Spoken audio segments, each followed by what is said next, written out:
It was a crisp November afternoon in Chicago.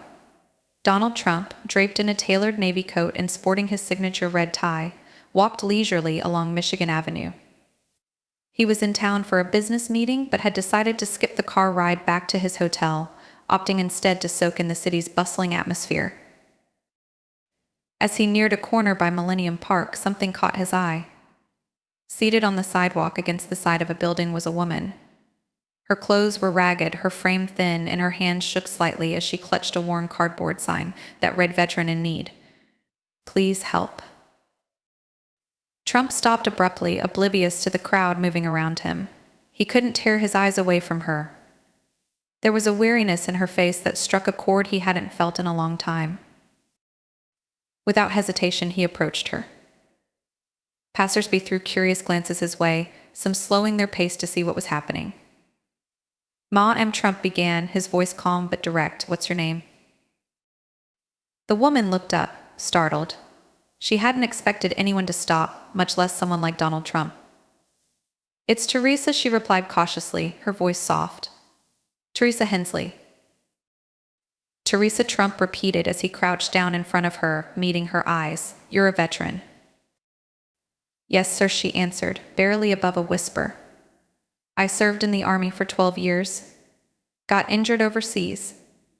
And, well, things have been tough since then." He nodded slowly, taking in her words. "Why are you out here? Don't you have somewhere to stay?" She shook her head, her gaze dropping to the pavement. "I lost my apartment a few months back. Couldn't keep up with the rent. Been trying to get back on my feet, but it's not easy." Her words hit harder than he expected. Here was someone who had dedicated over a decade of her life to serving her country, now left to fend for herself on the streets. Trump couldn't just walk away. Reaching into his pocket, he pulled out his phone. "Teresa, stay right here," he said firmly. "We're going to fix this." He stepped a few feet away, his face serious as he dialed a number. On the other end, his assistant Margaret answered almost immediately. "Margaret," he said briskly, "I need you to find the nearest hotel with an open room, and call a doctor, someone who can do a quick checkup. It's urgent." "Right away, Mr. Trump," Margaret replied without missing a beat. Returning to Teresa, Trump knelt back down beside her. "Help is on the way," he assured her. "But first, let's get you something warm to eat." Spotting a nearby food vendor, he bought her a bowl of steaming soup and a sandwich. She ate slowly, her hands still trembling from the cold. While she ate, Trump asked her about her life. Teresa spoke of her years in the Army, the friends she'd lost, and the injury that had forced her to leave her career behind. She talked about the struggles of transitioning to civilian life and the chain of events that had led her here. Minutes later, a sleek black SUV pulled up to the curb. Margaret had worked quickly. A sharply dressed driver stepped out and opened the door. "Teresa," Trump said, helping her to her feet, "this is for you. We're taking you somewhere safe." She hesitated, looking at him with a mix of gratitude and disbelief. "Why are you doing this, Mr. Trump? You don't even know me." He met her gaze, his tone steady. "Because someone should have done it a long time ago." The ride to the hotel was quiet, Teresa sitting back in the plush seat, still processing what was happening. When they arrived, the staff, already briefed by Margaret, treated her like royalty. They escorted her to a spacious suite on the top floor, complete with a hot shower, fresh clothes, and a bed that looked like heaven. A doctor arrived shortly after to examine her. He provided medication and gave advice on improving her health.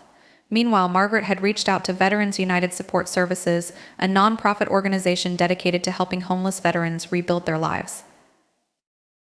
Within an hour, a cheerful representative named Lisa arrived to meet Teresa. Sitting beside her, Lisa said warmly, "We're here to help with housing, job training, and anything else you might need. You're not alone anymore." Teresa's eyes filled with tears. Turning to Trump, who stood quietly in the corner, she said, "I don't know how to thank you, Mr. Trump." He stepped forward, his expression kind. "You don't need to thank me," he said simply. You earned this a long time ago. By the next morning, Teresa's future looked brighter than it had in years. Veterans United had arranged temporary housing, and Trump had ensured his foundation would cover her rent for the first year.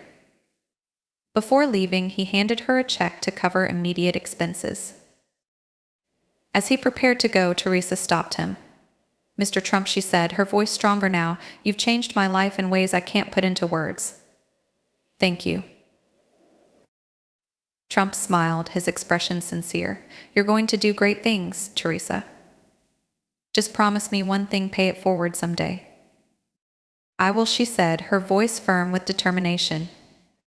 As Trump stepped out of the hotel and back into the city's lively streets, he felt a quiet satisfaction. In just a few hours, one life had been turned around, and for Teresa Hensley, hope had returned. Thank you for staying with us through this heartwarming story. If you enjoyed it, don't forget to like, share, and subscribe to our channel. Hit the notification bell to never miss another story.